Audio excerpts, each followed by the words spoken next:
Este programa tem o apoio da TV Interação, Associação Vida e Trabalho e da Ordem dos Advogados do Brasil, Seção São Paulo.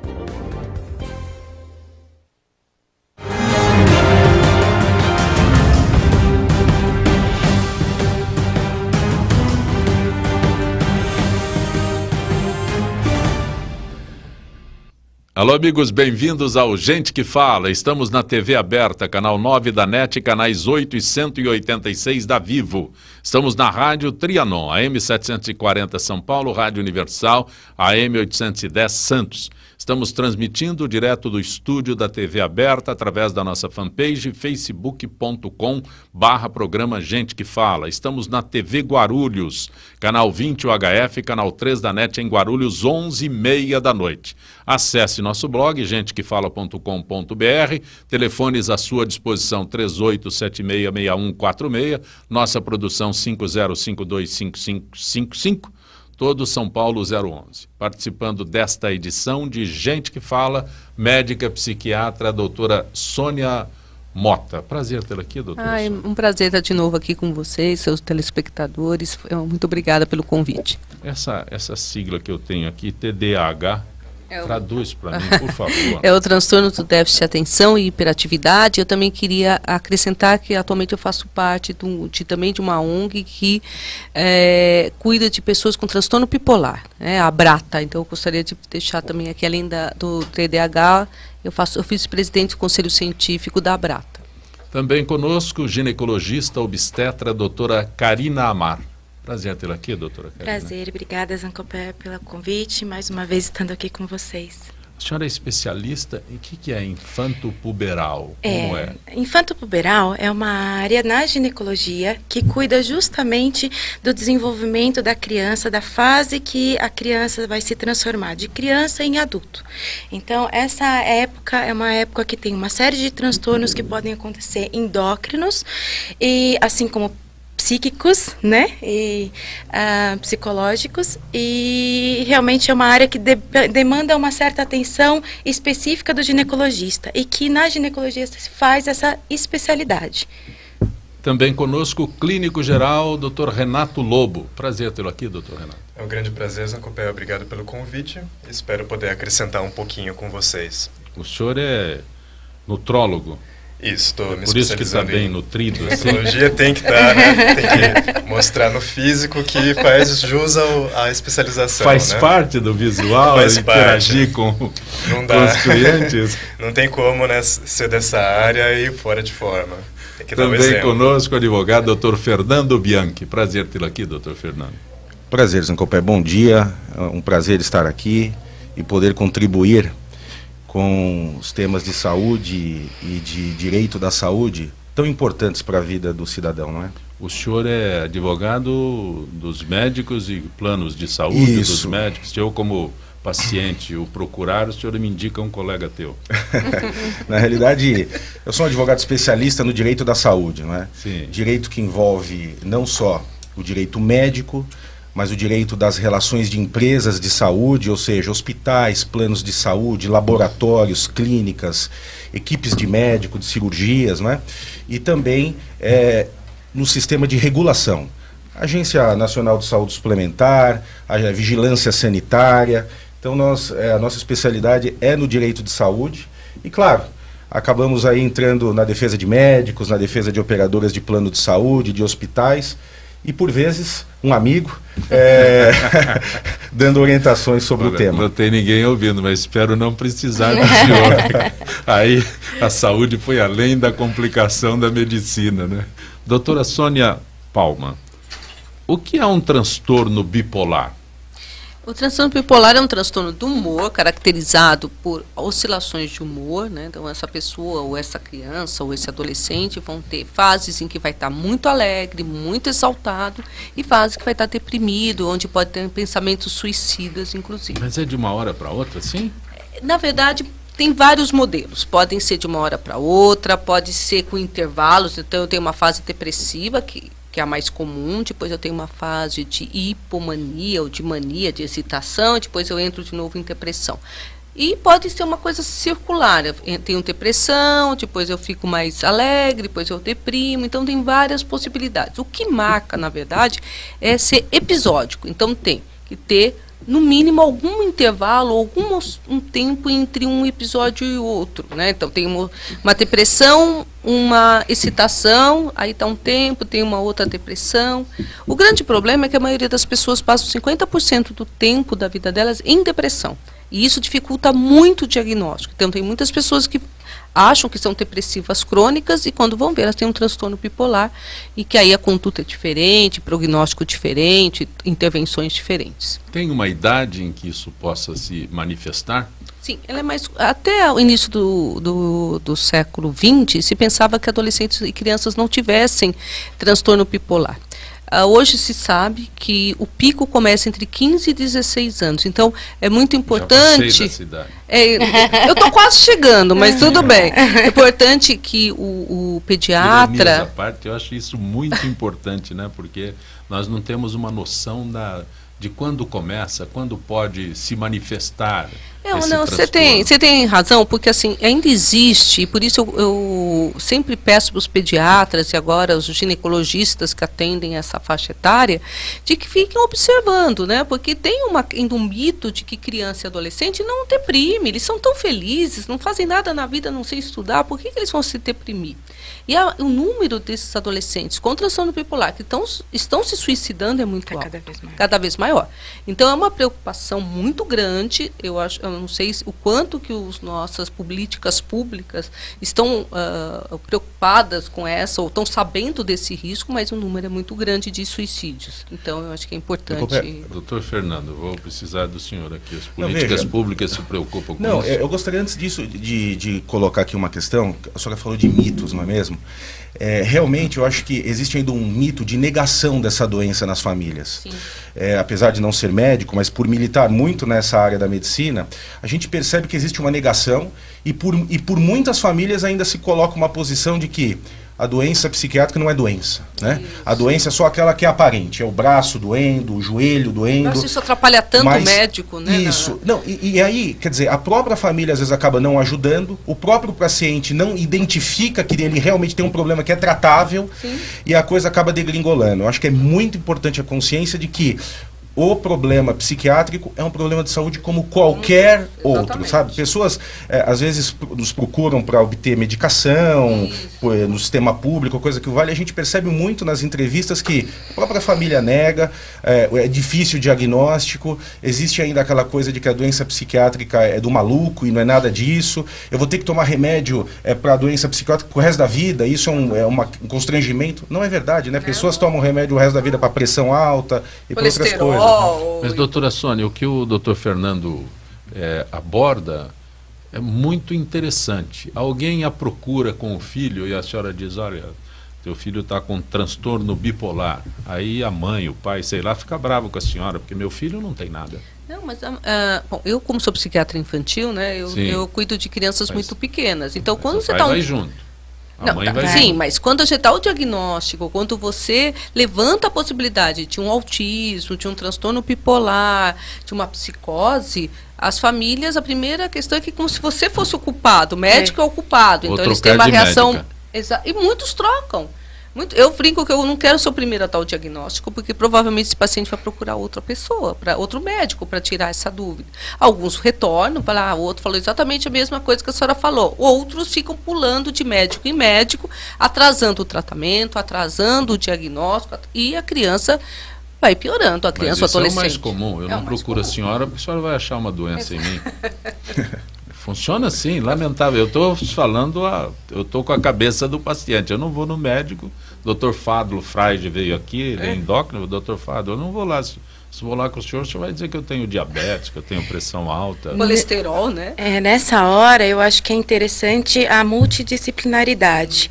Então, por exemplo, se a gente pega um caso que suspeita na consulta do ginecologista ou do pediatra e levanta essa hipótese, no momento que eu indico o colega psiquiatra, psicólogo, automaticamente a mãe vai com maior confiança. Sim. Os pais têm uma confiança maior para quem eu estou indicando, uma vez que eles confiam na minha pessoa. No meu E aí a consultório gente tem. consegue... Eu tenho psicólogo, terapeuta familiar, fonoaudiólogo, porque assim, você precisa montar, como eu atendo muita criança, você monta uma equipe, e aí você consegue, os outros profissionais, às vezes eu tenho um caso difícil, uma mãe difícil, eu chamo um psicólogo e dá um colo ali para a família na hora, isso muda muito a qualidade do atendimento, né? E até a aceitação. Né? E a aceitação, exatamente. Doutora Karina, as crianças estão atingindo a puberdade cada vez mais cedo?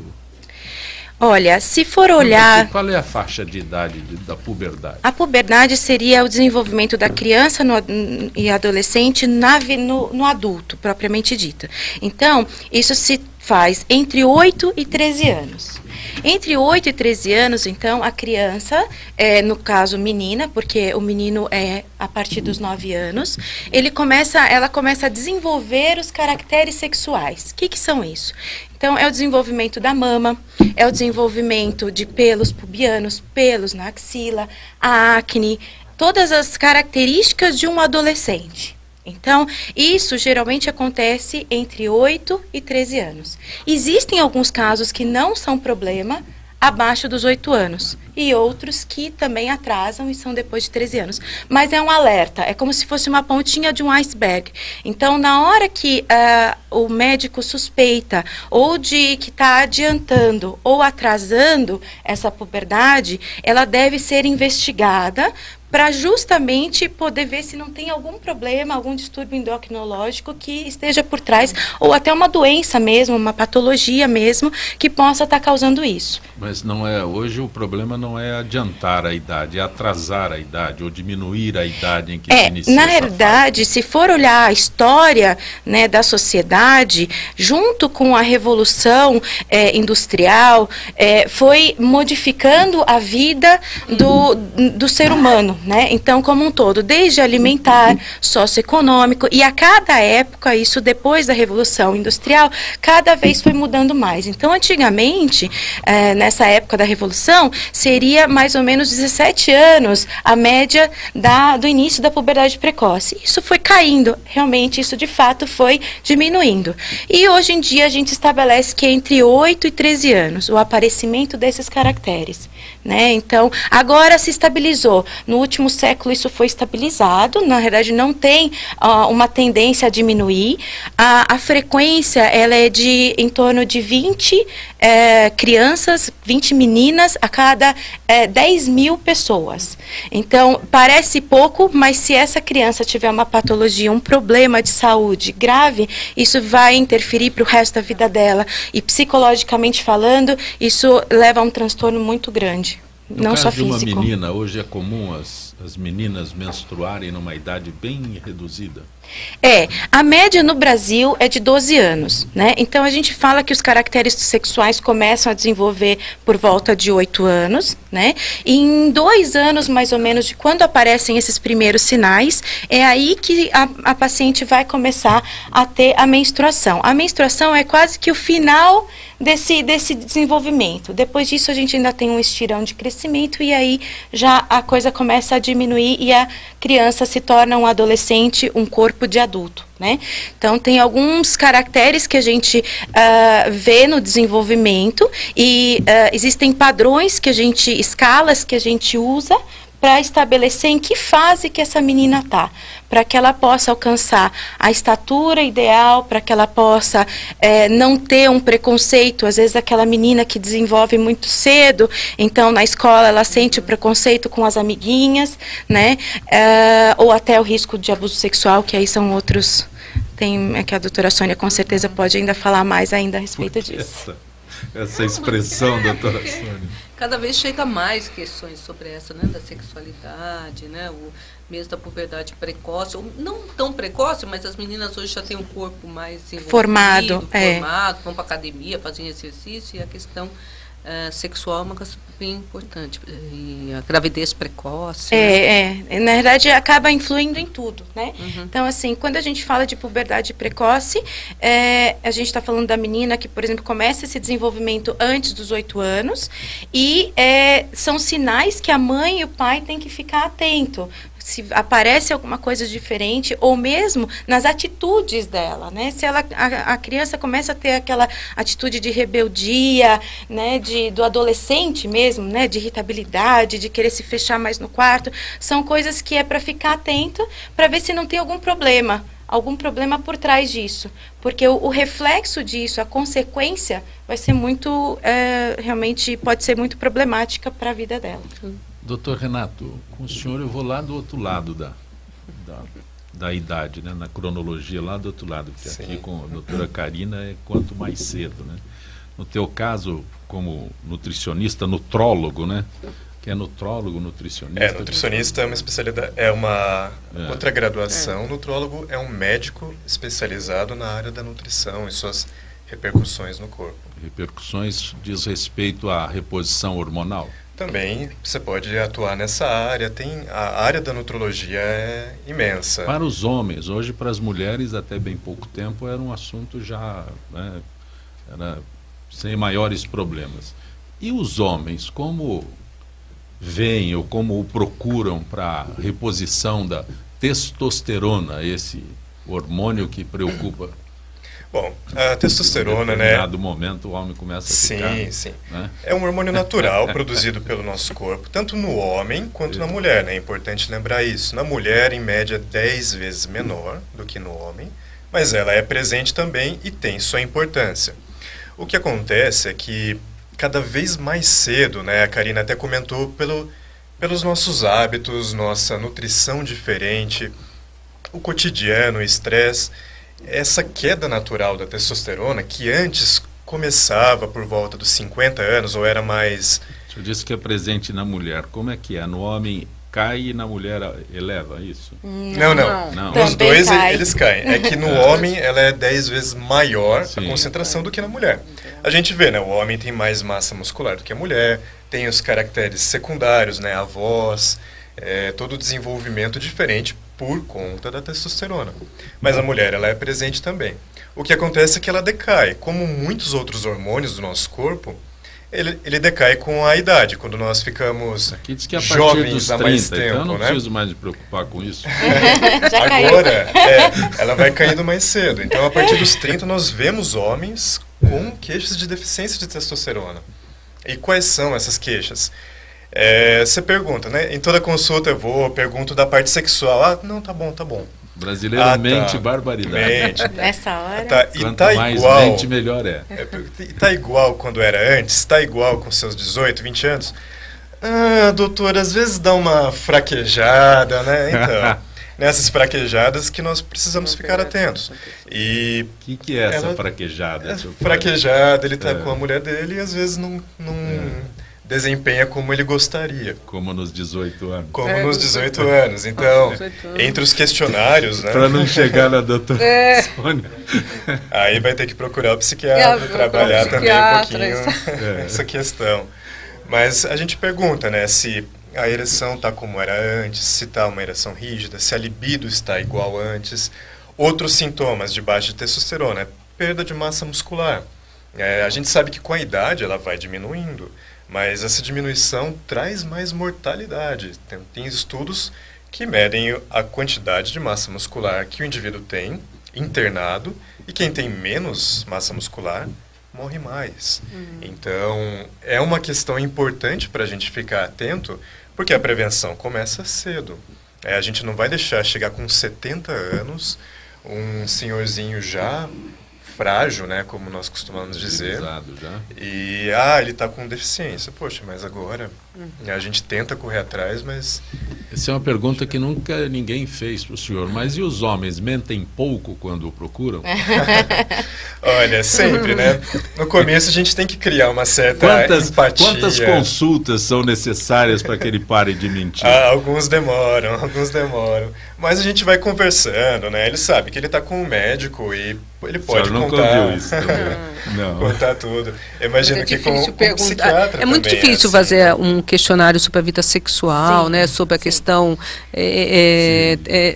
o médico muitas vezes fica constrangido e o paciente também, mas tem que perguntar. Tem que perguntar, e eu acho que depende da forma como você aborda. A forma como é em geral, abordado. nunca abordar no começo. né? Então, o começo da consulta, você faz aquele geral, né? Vai fazendo as perguntas normais, perguntas sobre a família, como é que funciona a parte de histórico familiar.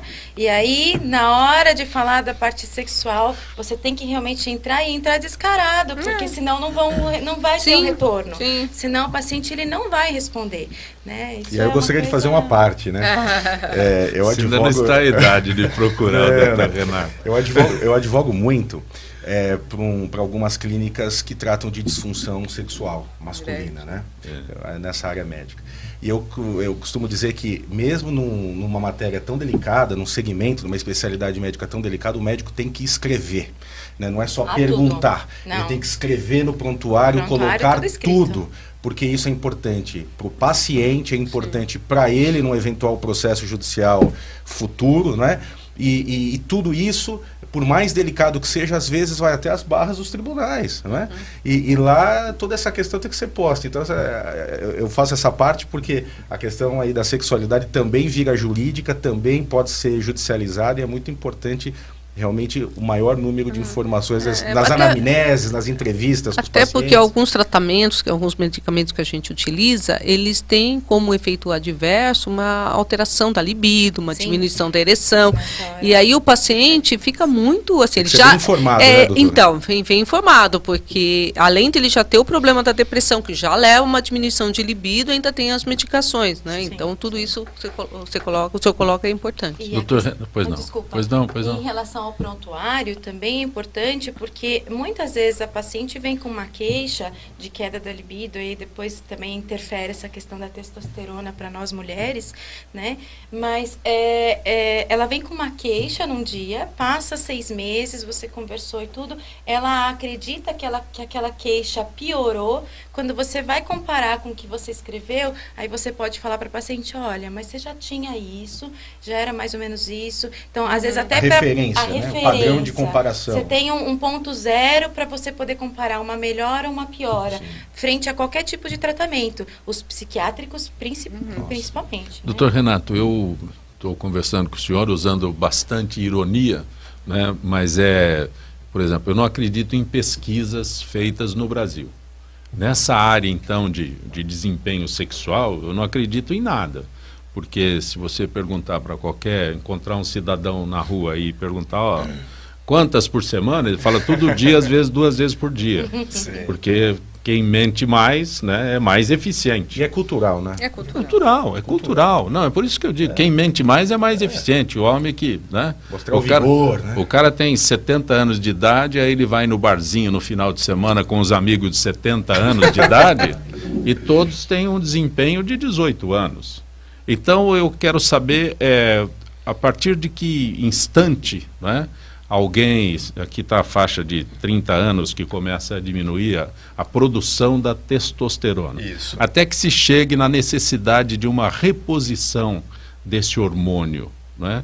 Quando é que o homem percebe que ele precisa realmente procurar o Dr. Renato e falar para ele abertamente que ter a coragem de contar que o negócio não tá funcionando. Então, as subidas não são eficientes. O homem realmente é essa parte sexual, né? Tem a parte estética, você vê alguns indivíduos obesos, né, com muita gordura abdominal, e isso prejudica a produção de testosterona do homem. Então ele tem um acúmulo de gordura abdominal, tem diminuição da massa muscular, em alguns casos depressão. Mas a parte sexual é o que pega, né? É o que vai motivar. Poxa, eu tô com a minha mulher, lógico, as mulheres são muito compreensivas, mas ele fala, eu queria melhorar isso. Às vezes ele não encara tanto quanto um problema, mas ele ouve, ele lê, né? Nossos ouvintes agora estão ouvindo isso e vão falar, realmente, eu tô com esse problema. E aí, em determinado momento, ele toma coragem, né? Estimulado pela mulher, esposa, se tiver essa compreensão. O homem te procura sozinho ou a esposa tem que chegar até o senhor? Geralmente eles vão sozinhos. Eu queria te perguntar uma coisa. Tem chegado muito no consultório as mulheres pedindo para dosar a testosterona. e para saber se elas podem usar. Como é que fica a reposição das mulheres atualmente?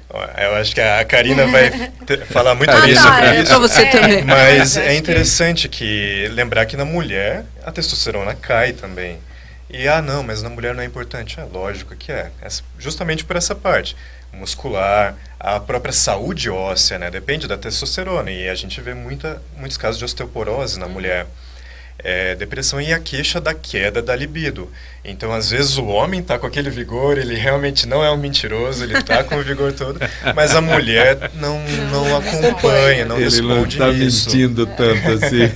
Pois não, Karina. É uma questão que hoje em dia é uma polêmica, né? Em todo congresso que a gente vai de ginecologia e obstetrícia, o tópico é repor ou não repor a testosterona, né? Então, os nossos ovários, eles produzem progesterona e estrogênio, que a gente já sabe que faz parte do ciclo menstrual para que a mulher possa engravidar, gerar filho, né?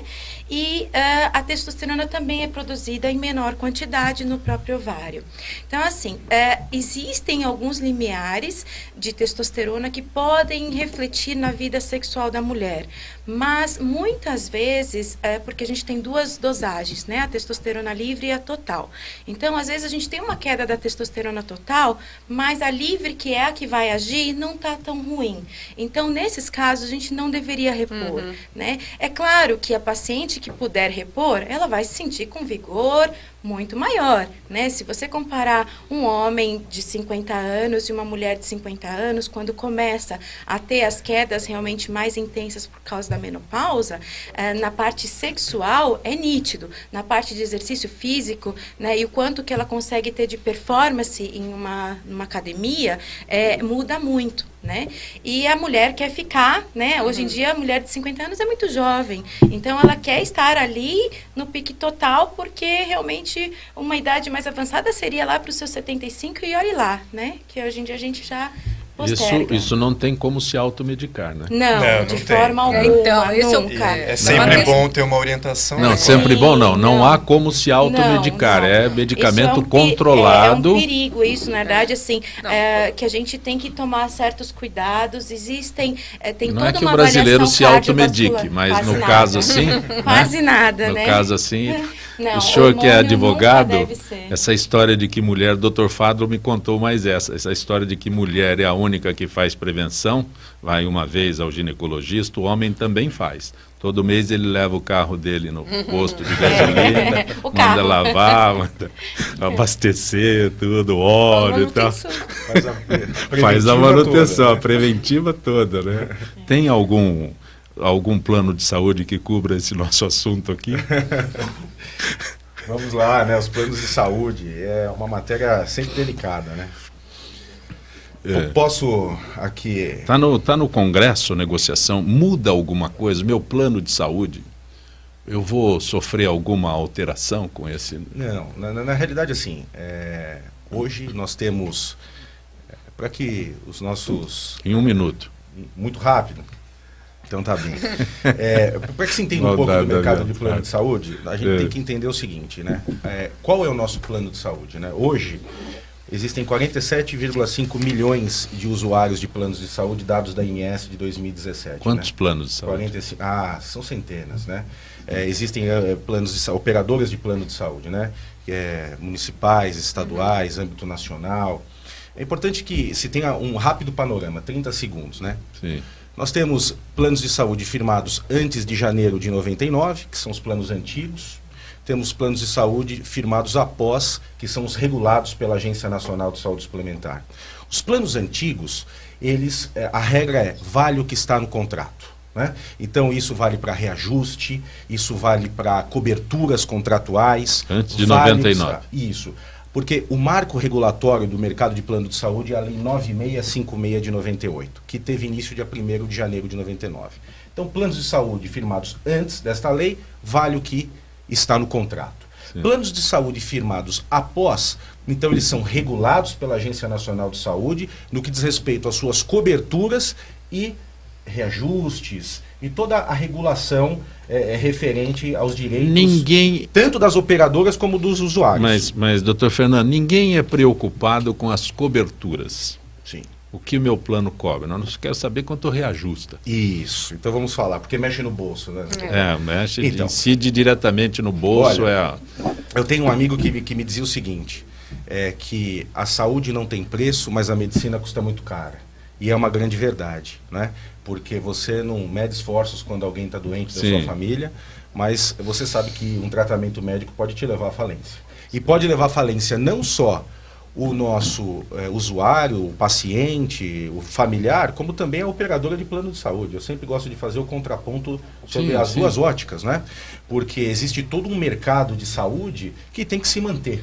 Porque se não se ele não, vamos dizer assim, sobreviver às exigências do Estado, às novas tecnologias médicas, às exigências dos próprios pacientes, ele vai parar. E o nosso SUS não é competente e não tem condições de atender. Então, é importante que antes de falar um pouquinho do reajuste, que se entenda que, às vezes se pensa, o plano de saúde é o vilão da história. Não, ele exerce um papel muito importante. São empresas privadas que acabam exercendo até um papel previdenciário no mercado, porque são 47,5 milhões de vidas que estão fora do SUS e que podem ter um atendimento no mínimo digno. As suas consultas, os seus exames laboratoriais, as suas internações. Então, exerce um papel importante, sim. Claro que vamos verificar alguns abusos aqui, lá, e isso não só no segmento de saúde, mas no segmento de telefonia, no segmento bancário, no segmento de qualquer tipo de prestação. Telefonia é campeã. Pois é. Mas, voltando à questão dos planos de saúde. Para que se entenda, assim, o nosso ouvinte, o nosso público, como é que eu posso saber se meu plano de saúde foi reajustado corretamente ou não? Como é que isso, né? Que eu... eu acho que é uma pergunta importante. Então, assim, primeiro é preciso que se saiba qual que é o meu plano de saúde. Meu plano de saúde é individual? É aquele que eu firmei para mim, individualmente, ou para minha família? Esse é um plano individual. É uma regra. É um plano coletivo, é aquele que eu tenho porque o meu empregador, o pessoal lá da empresa fez o plano. Então, é o plano que eu tenho da empresa. Esse é um plano coletivo empresarial. Com esse eu não me preocupo. Sim, se preocupa, eu vou dizer os prós e os contras. Porque a empresa então, que paga, eu transfiro para a empresa. Aí que tá, não. E aí nós temos também os planos coletivos por adesão. Então, eu sou um jornalista. Sim. E eu sou vinculado ao sindicato dos jornalistas. O sindicato dos jornalistas faz um plano de saúde com dada operadora do mercado qualquer e, pelo seu vínculo profissional, ou sindical, ou profissional, faz a adesão caso eu queira. Mas aí eu estou reembolsando para o sindicato, no caso específico, né, um valor contratado. Sim. Que está dentro dos... Nas três hipóteses o beneficiário paga. No plano individual, no plano coletivo empresarial e no coletivo por adesão. Por reajuste. Quando eu tinha 59 anos, meu plano passou de R$800 para 1.900. Então, esse é um ponto importante. Nós temos três tipos... Calma, vai chegar lá ainda. Calma, a senhora vai chegar lá ainda. Zangopé, nós temos três tipos de reajuste. Não é mais do que 100%. Nós temos três tipos de reajuste previstos no mercado. Faixa etária, que é isso que você está falando. Né? Eu demorei tanto tempo para chegar nessa idade, o plano de saúde reconhece imediatamente. E se justifica porque se tem, né, o estudo estatístico que conforme a maior faixa etária, a maior a necessidade, consequentemente a sinistralidade, a equação econômica financeira do contrato tem que ser ajustada. Nós temos o reajuste anual, né, que, enfim, a própria legislação diz, só pode aplicar um reajuste por ano. Foi o melhor presente de aniversário que eu recebi. Então isso é importante para o nosso público, que meu plano de saúde só pode ser reajustado uma vez por ano. Fora a questão do reajuste por faixa etária. Se alguém receber 2 reajustes por ano, está errado. Está contra a legislação. Então vamos lá. Já disse quais são os 3 tipos de plano. O sujeito que tiver o plano individual. O sujeito que tiver o plano individual, a ANS, a regra é ela que fixa o percentual. Ela faz um estudo no mercado e fixa um percentual. Esse ano foi 13,55%. Ok? Ela fixa, ela impõe. E a operadora aplica no mês de aniversário do seu contrato. Qual que é o mês de aniversário do contrato? O mês que eu fiz a adesão no contrato, que eu contratei o plano de saúde. Pois bem, nos planos coletivos, aí vem uma questão importante, a ANS não fixa índice. Nos planos coletivos, é livre negociação. A regra do jogo é livre negociação. O que quer dizer isso? Que a sua empresa ou a sua entidade de classe é livre para negociar com a operadora o índice de reajuste do ano. E aí alguém poderia dizer, mas que injustiça? A ANS vai lá, e fiscaliza, regula, protege o consumidor do plano individual e do plano coletivo, ela não protege? Não é isso.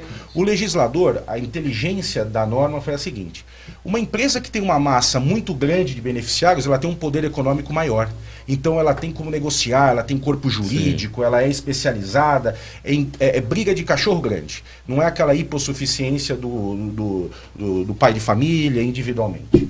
E quais são os prós? Então a regra é essa. Poxa, então vocês estão colocando que a ANS fixou 13,55% de reajuste para o meu plano individual, mas eu recebi 25%, 22% no meu plano. Então certamente o seu plano é o coletivo empresarial.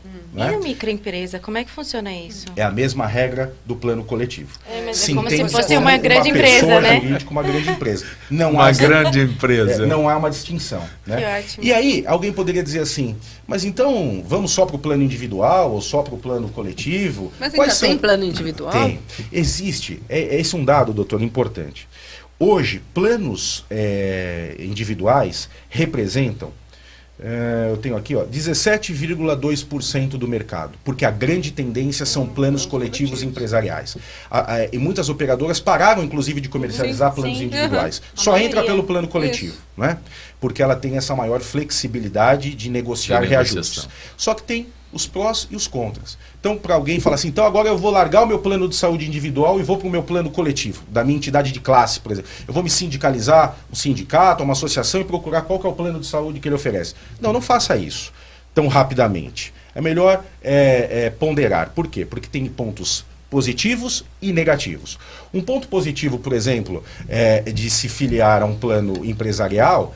Por exemplo, planos que tem mais de 30 vidas, e numa empresa não é tão difícil assim ter 30 vidas, porque conta inclusive o grupo familiar, eu entro sem carência, paga coberturas, que é uma questão muito importante. Se eu tiver uma doença pré-existente, eu entro também já podendo utilizar de imediato. Isso é uma coisa muito boa. E o valor dos planos coletivos da mensalidade, eles são menores. Eles são sempre bem menores do que dos planos individuais. Então eu pago menos mensalmente e posso, inclusive, ter os benefícios de isenção de carências. E o ruim? Eu tenho um reajuste, portanto, de livre negociação. Mas que pode não ser tão ruim assim. Se a empresa for competente, ela pode bem negociar com o plano de saúde. E o plano individual? Eu tenho mensalidades menores, um reajuste controlado pela ANS, todavia, eu tenho que cumprir carências, eu sou uma parte mais fragilizada na relação. Perfeito. Mais um motivo de preocupação para a polícia de São Paulo. Carros blindados estão caindo nas mãos dos bandidos. Carros sendo utilizados em assaltos e outras ações criminosas, oferecendo assim aos marginais mais uma vantagem em relação à polícia nos casos de perseguição. Quem regulamenta o uso de carros blindados é o próprio Exército. Para tentar controlar a situação, algumas mudanças foram adotadas pelas autoridades para dificultar o acesso da marginalidade a esses veículos diferenciados. É indiscutível que o medo toma conta das ruas das grandes cidades. São sequestros, roubos, furtos, homicídios que provocam cada vez mais a insegurança de todos. É esse cenário da violência urbana que tem assustado qualquer cidadão. Quem pode tem buscado a aquisição de carros blindados. Fábricas de vidros blindados não conseguem vencer as encomendas e mesmo em época de crise, os carros protegidos registram grande procura. O Brasil já tem cerca de 200 mil carros blindados circulando pelas ruas. Contudo, não basta procurar qualquer oficina, alerta o advogado especialista, Dr. Misael Antônio de Souza, da empresa Realiza em São Paulo. Ele explica que há uma série de exigências para se transformar um carro num veículo blindado, mas ainda assim há muito bandido conseguindo rodar com esses veículos. Daí as preocupações da polícia e do Exército, que hoje autoriza essas mudanças. Informação que nós trazemos aqui para você que acompanha o Gente que Fala. Tem um outro detalhe ainda que eu preciso registrar aqui. Quando você pede o Uber e já vier alguém, o carro com outra pessoa dentro, dispense. Nem sempre é o compartilhado.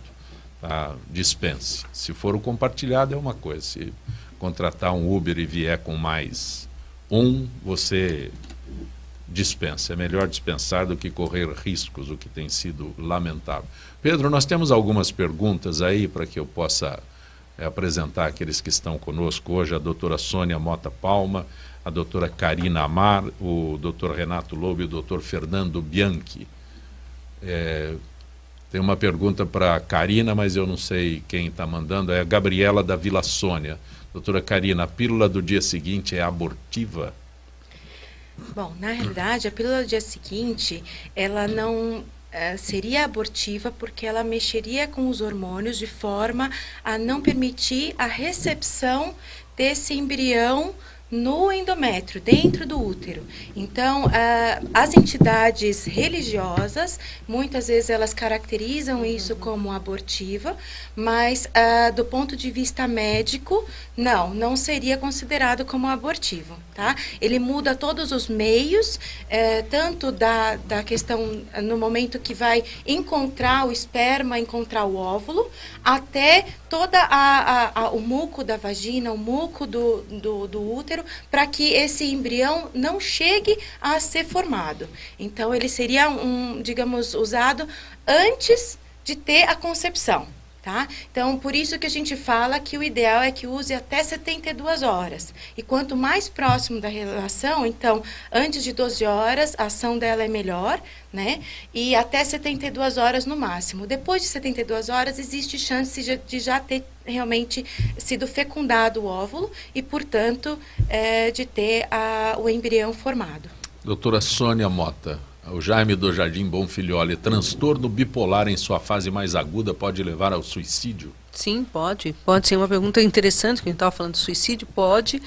A principal preocupação dos especialistas, dos médicos, é com a questão de suicídio. Assim como nós tínhamos conversado, né, recentemente, perguntado sobre a questão sexual, existe também alguns mitos que a gente não deve perguntar para um paciente depressivo se ele está pensando em se matar. E a gente precisa perguntar, sim. Muitas vezes há o questionamento. Disse uma vez aqui que há um planejamento para alguém que tenta um suicídio. Existe o suicídio, que a pessoa impulsivamente está muito mal, ela se suicida, e tem pessoas que têm a ideação, começam a pensar que essa ideia de morrer é interessante, vai melhorar, vai resolver os problemas dela, ela começa a fazer um planejamento, sim, como ela vai morrer, de que maneira, começa a acertar a vida bancária, começa a acertar situações... A minha está bem desorganizada, pode ficar tranquilo. Mas tem gente que quando morre já deixou carta, sim, e tudo. Sim. E tem gente que não, principalmente adolescentes, eles estão jogando, saem dali, abrem a janela e pulam. Então, que a impulsividade, né, do adolescente é um risco muito grande para o suicídio. Então, toda vez que tiver um transtorno de humor, bipolar ou não, porque a depressão comum também pode levar ao suicídio, os especialistas devem perguntar claramente se a pessoa tem uma intenção, se tem passado pela cabeça alguma ideia de morte, né? Se tem algum planejamento, e aí para poder ter uma intervenção mais precoce. Doutora Sônia, agora a época de férias é bom para tratar o TDAH? Tem alguma relação? Não, nas férias não. Na verdade, a criança ou adolescente que tem transtorno de déficit de atenção e hiperatividade, ela não deve parar a medicação nas férias. Não tem cura? Então, cura depende, porque como ela é um transtorno que vai depender da maturação cerebral, tem crianças que conseguem, e adolescentes, e até adolescentes mais velhos, até os 21 anos, conseguem que esse cérebro se forme, tenha uma maturação que leve à remissão do quadro. Só que 50% dessas crianças e adolescentes levam os sintomas para a vida adulta. Então, hoje nós temos uma prevalência em adultos de 4% de transtorno de déficit de atenção e hiperatividade. Doutor Renato Marcos de Pinheiros pergunta a sua avaliação sobre alimento transgênico. Boa tarde, Marcos. Bom, hoje em dia nós temos uma ânsia, acho, pelos alimentos orgânicos, né, falado na mídia com bastante ênfase sobre isso. E o que são os alimentos orgânicos, né? Eles são produzidos com menos intervenção, né? Menos agrotóxicos, menos inseticidas e tudo mais. Os transgênicos, que são alimentos que são modificados para serem resistentes a algumas pragas e serem mais atrativos economicamente, digamos assim, aqui no Brasil nós temos liberado a soja, o milho e o algodão, se eu não me engano, são os três. E a soja, quase tudo que consumimos é transgênico. E elas são muito bem regulamentadas, né? Então são alimentos que são de qualidade. Soja, trigo? Soja, milho e algodão. E eles são alimentos de qualidade. Os orgânicos, nós temos só que ficar atentos se eles são rigorosos na produção, né? Porque cocô do que está exatamente, você vai pegar uma maçã, ela é orgânica, tá limpa, e come, tá cheio de fertilizante natural, né? Então você vai estar ingerindo coliformes fecais ali sem saber. Então é bom ficar atento quanto a isso. As pessoas pouco se identificam com o problema, né? Os transgênicos não são ruins quanto parecem. Posso fazer um adendo? Pois não, por favor. Em relação à soja, aí entra um pouquinho do que a gente estava falando da puberdade precoce. A soja, ela não só por ser transgênica, mas sim pela ação hormonal que ela teria, né? Então, fala-se muito da soja como uma reposição hormonal na paciente da época do climatério.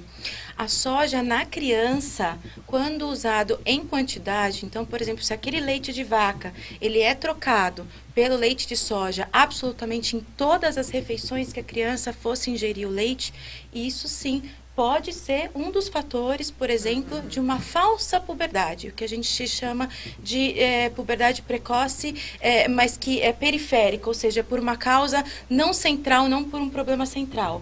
Então, eu tive um caso de uma paciente que chegou para mim com 6 anos, já tinha passado em 4 especialistas e ninguém perguntou direito o que a mãe dava, né, na hora de dar o alimento.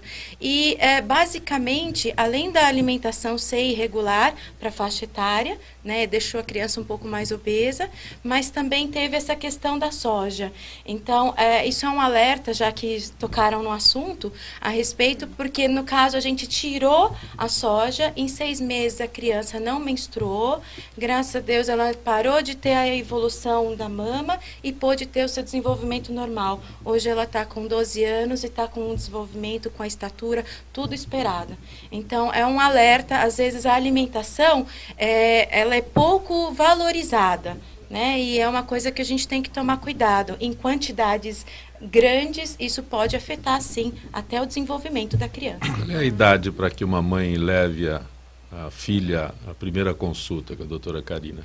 Olha, o que a gente orienta é que na infância ela acompanhe com o pediatra, mas qualquer queixa que tenha relacionado à parte ginecológica, ou um corrimento, ou perceber um pelo a mais diferente, uma coisa, um brotinho, a mama começou a crescer, alguma coisa diferente, esse já é o momento. Caso contrário, assim que menstruar. Então, a criança, quando ela já está na fase final, foi acompanhada pelo pediatra, está tudo direitinho, o crescimento está tudo certo, aí quando menstrua, ou um pouquinho antes, para que a gente possa conversar em relação a tudo, desde o desenvolvimento, entender o que é, por que está crescendo a mama, o que é o sangramento, para não ter vergonha da menstruação, né? Até mesmo para a questão sexual, né? Que cada vez, por uma série de fatores, hoje em dia, né, a menina está tendo uma relação sexual mais cedo, mais precoce. Então, isso é importante que seja conversado. Dr. Fernando Ricardo do Pacaembu pergunta qual a queixa mais comum contra planos de saúde. Sem dúvida alguma, é o problema assistencial, né? Os médicos pedem procedimentos, né? Até acompanhando novas tecnologias, novos métodos diagnósticos, o próprio acesso que se tem é maior. O médico, né? Ele pede um hemograma mais do que completo. Né? Ou às vezes... Se fosse só um hemograma. Exato. Ou investigações múltiplas. Esse é o exemplo mais simples. Né? Investigações múltiplas do tipo, ao invés de eu começar do método diagnóstico mais simples e subindo esse método ao mais complexo, já se pede direto o mais complexo. Enfim, eu não estou aqui falando mal dos médicos, não é isso. Mas existe... Você corre risco. Esse é um exemplo. Como também minoria. Patologias tais e tipos de procedimentos que são necessários. O médico está correto, sim, ele pediu, porque realmente, de acordo com até a liberdade ética e profissional dele, ele está ali fazendo o melhor para o paciente. Mas existe um contrato, e existe uma lei que regula esses contratos. E nem sempre é possível dizer que, porque eu tenho um plano de saúde, nem sempre não. Eu não posso dizer que porque eu tenho um plano de saúde eu tenho um cheque em branco. Porque eu tenho um plano de saúde cobre tudo. Na verdade, a gente sabe da angústia que é buscar uma assistência médica, uma cobertura naquela hora mais difícil e não ter. Mas existe um contrato, não se pode esquecer que é feito todo um cálculo, toda uma relação de cobertura. Aproveitar, e tem limites para sessões de psicoterapia? Hoje tem, né? Hoje você tem limites Você fica louco logo, você desiste. Em 40 sessões você tem que ficar novinho em folha. Veja, né? a própria Agência Nacional de Saúde Suplementar, para fins... Não é nada, 40 sessões. A própria Agência Nacional de Saúde Suplementar é lá para fins de tratamentos de psicoterapia, enfim, ela impõe limites, como a doutora sabe, não é? E, consequentemente, é difícil isso sustentar para o paciente, porque ele não sabe a hora que ele vai ficar bom, ou quando o tratamento vai ser solucionado. Mas, enfim, existe inclusive agora uma última decisão do Ministério Público Federal que questionou esse tipo de limitação, conseguiu, né, uma decisão favorável que derruba o limite de sessões, a limitação de sessões, como acontece nos outros tratamentos, porque a regra geral é que não se tem a limitação mesmo, de internação, nada. Agora, para os transtornos psiquiátricos é que tinha essa limitação. Esta decisão não significa que a lei mudou, ela é uma decisão judicial, pode ser reformada, pode ser alterada, mas para as famílias isso foi um alento, né? Afinal de contas agora está trazendo uma garantia melhor, um conforto maior. Mas eu não posso deixar de dizer o seguinte, né? Que existe uma tendência muito grande em algumas patologias e pela natureza de alguns pacientes idosos, pacientes que sofrem problema de dependência química, da família, ter uma tendência a transferir aquela obrigação do cuidador para um hospital, para um médico, enfim. O raciocínio do legislador, ao impor limitações das sessões, a própria Agência Nacional foi: eu trato na crise, mas o resto do tratamento pode ser em casa, a família. Inclusive os doutores podem me ajudar, que a família é muito importante no tratamento dos pacientes, né? Não é só a questão técnica médica. Mas nesses tratamentos, com o perdão da palavra, problema, que traz um problema social, na convivência familiar, existe sim essa tendência de mudar o cuidador. E aí acaba ficando uma situação muito confortável, porque a família coloca 365 dias o dependente químico no hospital, por exemplo, que está passando por um transtorno psiquiátrico, e aí essa conta não fecha, porque os contratos, os planos de saúde não fizeram seus preços e os seus produtos baseado numa ilha. Mas de novo a gente entra numa questão, que eu não sei se os meus colegas vão concordar, de que da livre negociação que o senhor falou anteriormente. E cada diagnóstico vai precisar de um tempo X de internação, de um tempo X de psicoterapia, né? E o que muitas vezes os planos de saúde pedem é que você põe um relatório com CID, o que é uma questão complicada, que não pode, né? E aí, para qualquer CID é sempre 10, são 40, normalmente é 10, 15 sessões, que não dá nem para saber o nome da pessoa direito e por que ele se chama assim, né? Eu brinco sempre, não dá nem para dar bom dia, né? Então, mais fazer um processo terapêutico. Então, eu acho que a questão tudo bem, eu concordo que existem exageros, mas sempre vai haver exageros, mas tem que haver em todos os aspectos. Mas assim, uma criança psicótica vai precisar de X sessões a mais que uma criança o cachorrinho morreu, por exemplo, estou exagerando, né? E que está triste e que a mãe quer uma terapia. São coisas diferentes. Sem dúvida, doutora. Agora, não dá para pôr no mesmo saco. A questão da atuação médica, ela tem que ser independente mesmo e tem que fazer o melhor para o paciente. Nem se defenda o contrário, né? É um absurdo dizer o contrário. A questão é, quem paga a conta? Né? Essa ideia de que porque eu tenho plano de saúde cobre tudo, isso na verdade em nenhum país do mundo é assim, né? E infelizmente, às vezes por uma questão de judicializar, aquilo que eu não concordo, que está no contrato, eu vou discutir judicialmente. E muitos juízes, por vezes, sem muita técnica e mais numa questão constitucional do direito à vida, do direito à saúde, sem a técnica específica da legislação bem do segmento, acaba por princípio concedendo todas. E isso não é bom, eu vou dizer que não é bom por quê? Porque alguém sempre paga a conta. Então, na medida em que você tem uma imposição de uma cobertura que o plano de saúde não deveria dar, e ele vai dar por obrigação judicial, alguém vai pagar essa conta, seja no reajuste, que nós falamos há pouco, seja em outras contraprestações. Doutora Karina, rapidamente, o Jaime está de volta e pergunta se a senhora tem algum parentesco com o músico Isaac Amar de Belém, a família de Belém. O sobrenome Amar, ele na verdade é um sobrenome que vem do Marrocos, e lá é como se fosse Silva, mas sim, realmente tem muitos familiares que vieram, mas é um Silva brasileiro, então provavelmente tem algum parentesco, mas não saberia lá na dizer. Origem. Lá na Doutor origem. Renato, melatonina. O que é a melatonina? Tem algum efeito? É um hormônio, né? É um hormônio produzido naturalmente pelo nosso corpo. E ele é produzido por uma glândula que fica localizada no cérebro. É estimulado por ambientes escuros. Então, à noite, a produção dela é aumentada. E o que ele faz? De forma básica, ele induz o nosso sono. Induz um sono de qualidade. Então, quando nós desligamos as luzes, guardamos nosso celular, fechamos nossos olhos. Tem quem guarda o celular ainda? Há indícios que existem nesse grupo de pessoas. O grande mal da insônia, né, hoje em dia, né? Tem que recarregar, a tomada está longe. Qual é a relação com diabetes? Então, o que tem sido estudado é que a melatonina tem muitas outras funções, além de só induzir o sono. Né? Ela tem sido evidenciado que ela diminui a progressão do diabetes e melhora a glicemia desses pacientes. Na verdade, ela atua num receptor de uma das medicações normais que são usadas no diabetes. Então, ela é como se fosse uma medicação natural quanto a isso. Mas tem outras funções para ela. Ela tem sido estudada como um efeito antioxidante importante. Né? Na medicina anti-envelhecimento, né, uma medicina que previne os efeitos da idade, ela tem sido usada com bastante frequência.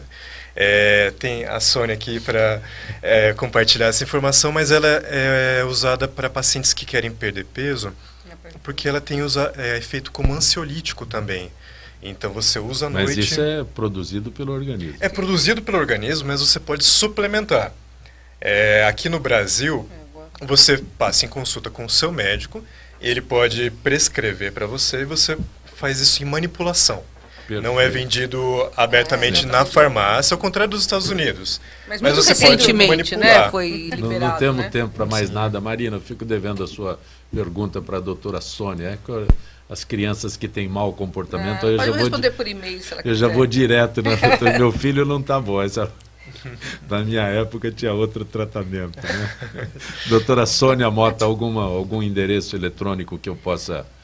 até por conta dessa questão, ela pode acessar o Facebook, a minha página da Interpsique, a clínica nossa, e eu respondo essa pergunta para ela depois. Doutora Sônia Mota Palma, agradeço a tua gentileza. Eu que agradeço, é um prazer vir aqui. Eu aprendo muito aqui. Obrigada. Doutora Karina Amar, grato por ter vindo. Tem algum endereço fácil? Tem o site, né, na internet, www.carinaamar.com.br. Se quiserem mandar perguntas também, será um prazer responder. Grato. Obrigada pela... Doutor Renato Lobo, tem algum endereço que possa localizá-lo com rapidez? Vocês podem me procurar tanto no Instagram quanto no Facebook, digitando Dr. Renato Lobo, e também eu atendo na Clínica Lavi, no Paraíso, então é só procurar Clínica Lavi e tem o telefone lá para marcar consulta. Grato por ter vindo ao nosso Gente que Fala. Dr. Fernando Bianchi, uma forma de contatá-lo rapidamente? Pois não, o meu escritório chama-se Miglioli Bianchi Advogados, nosso site é www.miglioliebianchi.com.br. Grato por ter vindo ao nosso Gente que Fala. Agradecendo mais uma vez a doutora Sônia Mota Palma, doutora Karina Amar, doutor Renato Lobo, doutor Fernando Bianchi, que participaram desta edição de Gente que Fala. Estaremos de volta amanhã, sempre com direção do jornalista Fausto Camunha. Gratos, até lá.